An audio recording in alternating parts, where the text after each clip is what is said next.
My first tip is about thinking about what you can do online that you can't do face to face. It's just a case of having a mindset shift. If we're always thinking about what we can't do online in comparison to face, it makes it very difficult to be creative. And so if you start thinking about what you can do online, then it just creates this mindset shift. And here are a few suggestions of mine. You can carry on activities once the session is over. You can even do them beforehand as well, start activities before the session. You can have many contributors all at once putting forward their ideas, which would be absolute pandemonium if you tried to do that face to face. You can share files and links very, very quickly if there's a chat facility, or you can share the links beforehand. You can make the responses very, very quick and all at the same time. To save time for you as a facilitator, you can capture thoughts quite easily, either by doing a screen grab, or you can get people to type things in to a whiteboard or in the chat and save that so you don't have to make notes.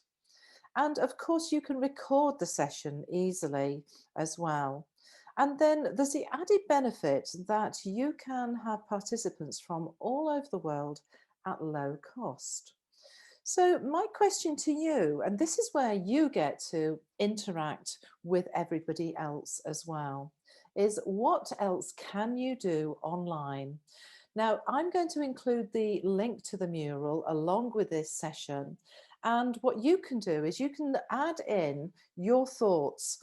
Now, along the right-hand side here, where I'm showing you, is the outline. And wherever there's an asterisk, there's an opportunity for you to collaborate with other facilitators and trainers and add in your thoughts. Now, there's a really easy way to do that. Once you're in the mural, I'm going to just click into one of these post-its and type something in. And it's as simple as that. If we run out of post-its, you can just create your own by double clicking on the background. And there you have it. So once you have the link and once you're in Mural, find the areas where you can add your thoughts and come back to it every so often so that you can see what else people have said.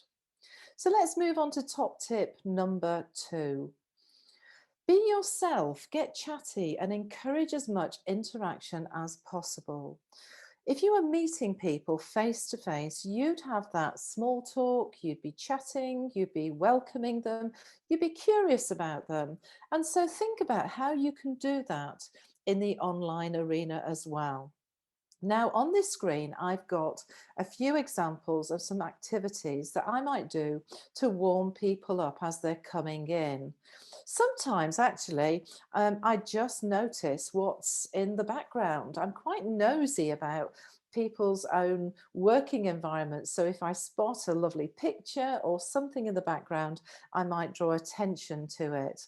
One of my favorite activities though, if I'm working with global participants, is to ask them where in the world are you and get them to put a little marker as to where they are in the world.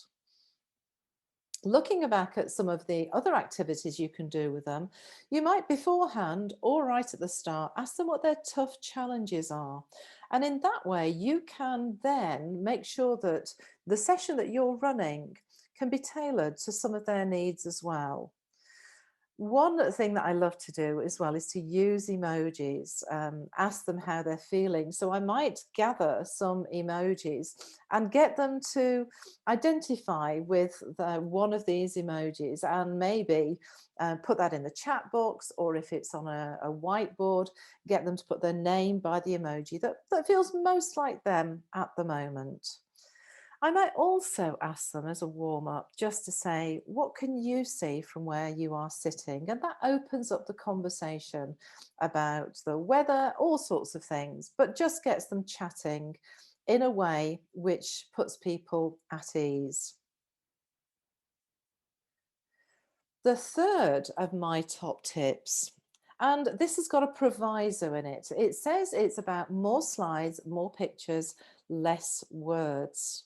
Now, the proviso is that if you're not usually PowerPoint heavy in your face-to-face delivery, then when you go online, you might have to actually add more slides, more pictures, but make sure that you don't actually use the slides as if it were a teleprompter. I love to use inspirational quotes to get people in the right mindset for the session. And I love the Henry Ford quote that you can see to the right of this screen. Whether you think you can or you think you can't, you're right. This gives people the idea that maybe some of the barriers to learning are actually in their own minds. The one in the bottom right hand corner, I've used just recently in a program, and it's about objectives, being clear about your objectives. And I love this quote: direction is so much more important than speed. Many are going nowhere fast. The other thing that I might do is use some cartoony type pictures to imply or to expand on what we're trying to do. So the barrier here that you can see in the screen, we were talking about barriers to learning within an organization and for individuals as well. And then if you're going to do a review, have a quirky slide or picture that implies you're going to do a review and reuse it every time you're going to use a review. That becomes a trigger for them to start thinking about how they can review what you've been learning. Moving on to tip number 4. It's important that you think about group size, and I've had many conversations with people about the sort of size of group that you need in order that it makes the best out of the situation that you're in. Now, for a virtual classroom, I would suggest that you have a maximum of 12 people. Between 8 and 12 is a good number to manage. For a webinar, you can have many, many more. And then there's always that debate about, is it a virtual classroom or is it a webinar?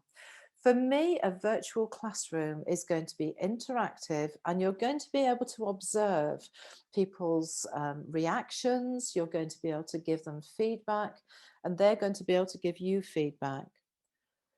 A webinar is probably more of a broadcast, but you can still make them interactive.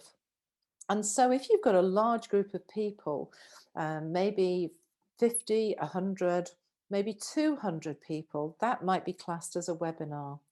Now, at the end of this session, I'm going to show you on this mural, because we're working on mural to deliver this session. I'm going to share with you some resources, and one of them is actually exploring the differences between a virtual classroom and a webinar.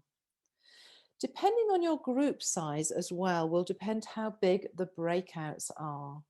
Now, if you are trying to get people to open up and discuss, groups of 3 or maximum 4 are great numbers to get people interacting so that just one person doesn't get lost within that group. You might want to think about timings as well. The bigger the group, the longer some activities and also the reflections and the feedback and the plenaries are going to take longer as well. So if you're working with a group of 6 people, then it's obviously going to take a lot longer to do feedback from an activity than if you're working with 12 people.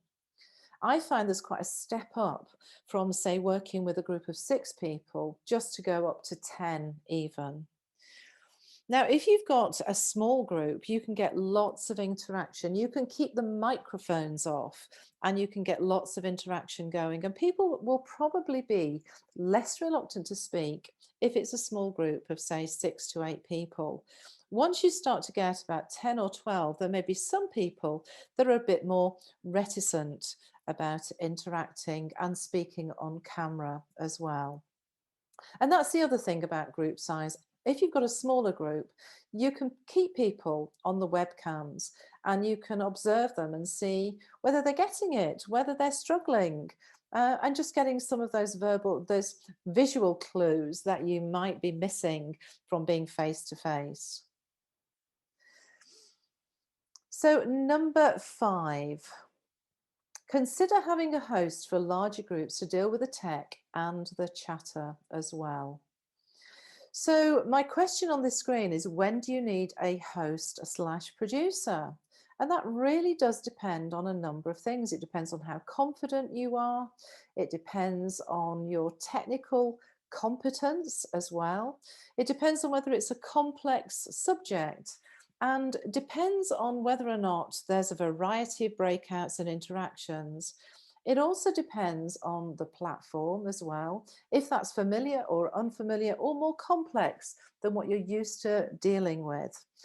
Now, I have left some space here for you to actually put in your own thoughts. I've already added some of my thoughts, but I'd love to see what thoughts you have about some of the reasons, apart from group size, that you might need a host or a producer.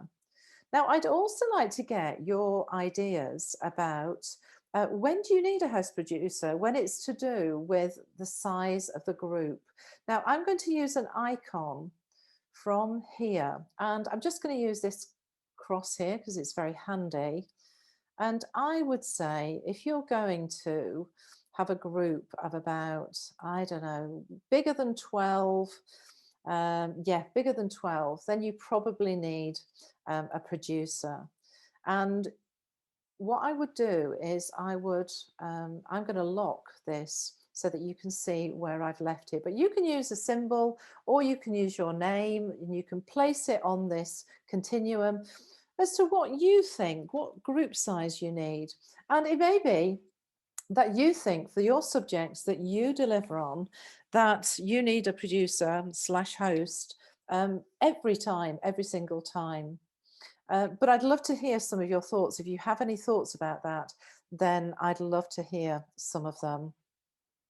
So let's have a look at number 6. And I've called this one belt and braces. And there's a question mark. What do I mean by belt and braces? If you are watching this from outside of the UK, you might not understand what this phrase means. And in English, this is a phrase which means you are doing things which prepare you in case something goes wrong. So belt and braces means you're doubling up on the backup plans that you perhaps have.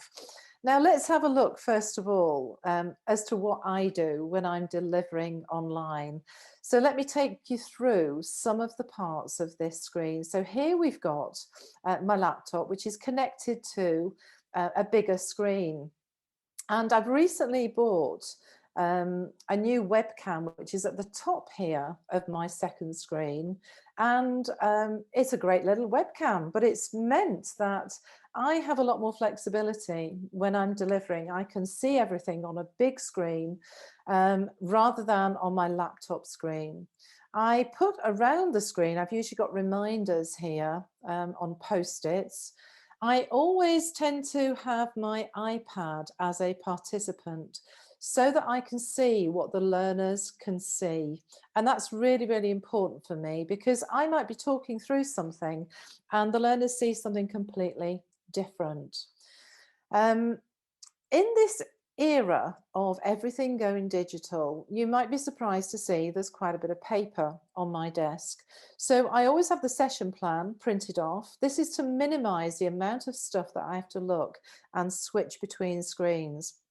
If you notice on here, on the screen, what I tend to do is even my PowerPoint slides, if I'm using PowerPoint, I tend to run them through a browser. And that way I only have to share the screen once. And then what I do is then flip between tabs. The other things that I have on paper, the participant list and maybe buddy groups. I've got a copy of the workbook here, glass of water in case my throat gets a bit dry. And then all my essentials here. So pens, nail file, lipstick, hand cream, whatever I need to feel comfortable. My motto is always prepare for the worst, but expect the best.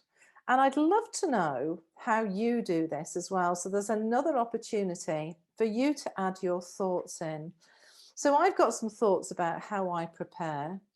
How do you do this as well? And again, all you need to do to be able to add your thoughts in here is to click on one of these post-its and start typing. And if we run out, you can always create a new post-it. But some of the other things that I think about is log on at least 30 minutes before to check the tech is working, that your internet is okay. I quite often use an Ethernet cable to plug in directly into my broadband hub. Paper session plan on my desk, tissues at hand, switch off or mute all devices and phones. One thing that I always do with my devices is to make sure that on do not disturb, and I unplug the phone. I put a sign on my office door to say, please do not come in, recording happening. And yeah, the sign on my office door is really important because otherwise, who knows who might just pop in to say hello. So moving on to number 7. Change pitch, pace and tone every 3 to 5 minutes. It keeps them engaged. And one thing that you will have available to you on this mural are some different ways in which you can introduce variety. And that's by using Howard Gardner's multiple intelligences. So what I've got on the screen here are just different activities. Keep changing the types of activities used to keep people engaged. And the recommended times for actually changing something is every 3 to 5 minutes. It doesn't mean to say you have to be rattling through and doing manic changes, but just something a little bit different, just to keep people engaged. So there you have lots and lots of ideas. The other thing I thought I would just discuss in this section, timings, because there's very little research out there. I put a request out onto social media not long ago to ask about if there is any research out there about the recommended timings when you're doing stuff online, because this online world that we've been thrust into, there's a lot of people who are experiencing what somebody has called Zoom fatigue. Now, I've had a few rules of thumb, and these have been confirmed by a number of people. So this is anecdotal, but I think some of the evidence that I've been gathering suggests that actually a lot of people are using similar timings. So I would say that if your session is 90 minutes or shorter, then you don't need a break. However, I did read something, and I think it was Cindy Huggett had suggested what you might do is a very, very quick 1-minute stretch break, maybe part way through, just to get people standing up and get some oxygen into their lungs and get them moving. Now, recently I ran a 6-session program for a client, and they wanted the online program to be delivered fairly quickly, which meant the sessions were running one after the other. Now, the minimum amount of time that I was prepared to have between the sessions was a day, just so that people get a chance to reflect. They get a chance to think about some of the learning, maybe set them a short activity as well. If you've got a session which is 2 hours or greater, I wouldn't recommend anything longer than necessarily 2 hours. I would always say you need to have a good break, 5-10 minutes at least, where people just go away from their screens, make themselves a cup of coffee or tea or get a glass of water, stretch their legs and come back. I would also suggest that you have some sort of interaction, encourage people to use the chat, maybe every 5 minutes. And then if you've got some 2-hour sessions in one day, say you've got one session in the morning and one session in the afternoon, I would recommend a 2-hour break in the middle, because that allows them to have some lunch, but it also gives them the opportunity to actually just rest and also have a reflection about what it is that you learnt in the morning. And the last suggestion is what I said about the 1 to 2 minute stretch every 45 minutes. Tip number 8, Use workbooks and worksheets to help cement the learning. There was a really fabulous article from the Harvard Business Review talking about the benefits of handwritten notes as opposed to typed notes. And the research was overwhelmingly in favor of handwritten notes. That process of taking your own thoughts, putting it into your own words, and then translating it into something written apparently has much more impact than if you were to type things in. So have a look at the research in the treasure box. The article's a very interesting one and very accessible. Learn about digital body language. You can see it.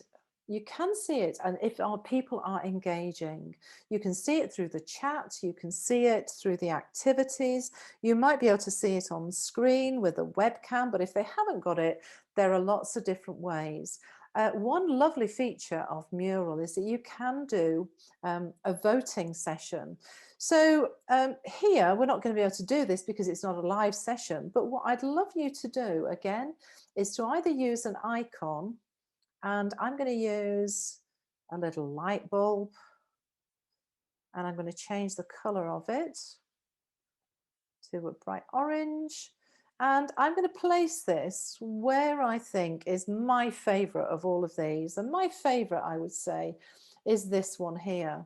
Now, as an alternative, you could actually just type in your name. And the way that you might do that is by creating a text box. And you can see that I've done that. And I'm going to put Chris Gadd just here. Lovely thing is you can actually shrink this down and you can put that there. So that's my favorite, but I'd love to know which one of these is your favorite. And you may be thinking, well, we've only got up to 9. Just going to delete that for now. We've only got up to 9. Well, the 10th one you can see is be smiley, happy, energetic, stand up. Okay.